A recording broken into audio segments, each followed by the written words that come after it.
Shalom saudara-saudari yang dikasihi oleh Tuhan Yesus Kristus. Saat ini kita akan merenungkan firman Tuhan dengan tema hidup dalam panggilan Tuhan yang terambil dari surat 1 Korintus pasalnya yang ke-7 ayatnya yang ke-20 sampai ayatnya yang ke-40. Ayat 17 menjelaskan bahwa firman Tuhan ini ditujukan kepada jemaat yang ada di kota Korintus. Kata jemaat dalam bahasa Yunani menggunakan kata eklesia.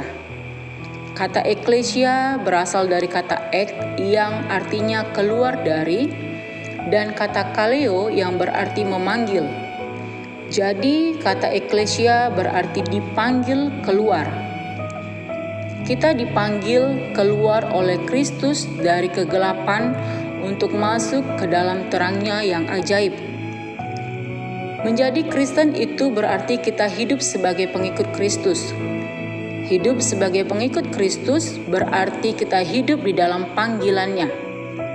Dia yang telah membebaskan kita dari kegelapan akibat kutuk dosa. Dia juga memberikan kita keselamatan, memanggil dan memilih kita menjadi umat kepunyaannya.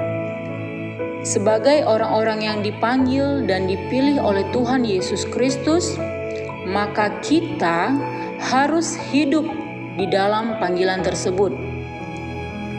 Ada beberapa poin yang harus kita perhatikan, yaitu yang pertama, tinggal dalam keadaan sebagaimana kita dipanggil, ayat yang ke-17 dan ayat yang ke-20.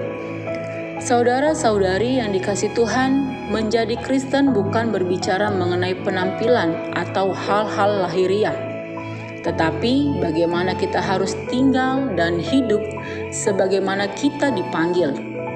Ada orang yang berpikir bahwa menjadi Kristen berarti dia harus memperhatikan penampilannya.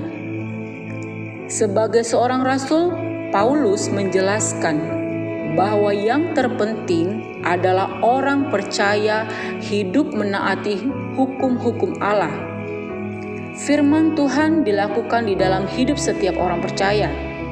Perubahan penampilan tidaklah penting.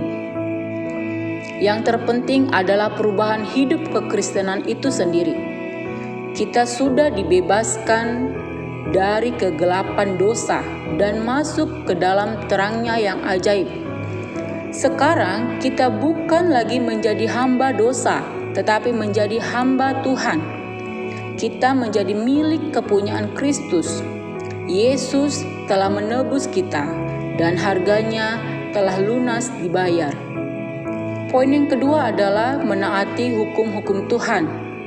Ayatnya yang ke-19, penampilan itu perlu, tetapi hidup di dalam terang firman Tuhan itu jauh lebih penting. Oleh sebab itu, setiap orang percaya harus hidup di dalam sebagaimana ketika kita dipanggil oleh Tuhan. Kita harus hidup di dalam terang Tuhan. Kita harus memperhatikan mana hal-hal yang prinsip. Kita harus hidup fokus di dalam panggilan Tuhan. Yang utama adalah bagaimana kita menyenangkan Tuhan dengan menaati hukum-hukumnya dan fokus melayani Tuhan. Termasuk di dalamnya mengenai masalah tentang pernikahan. Menikah itu baik dan tidak menikah itu juga baik.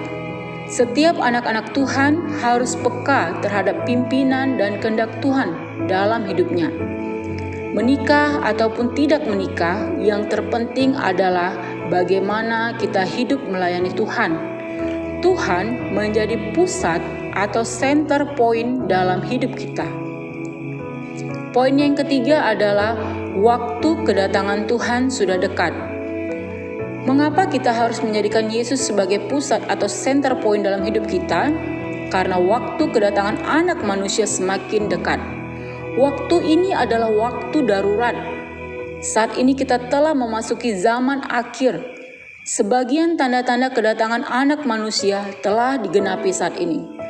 Oleh sebab itu, Rasul Paulus menegaskan bahwa adalah baik bagi manusia untuk tetap dalam keadaannya, dalam keadaan sebagaimana kita dipanggil oleh Tuhan.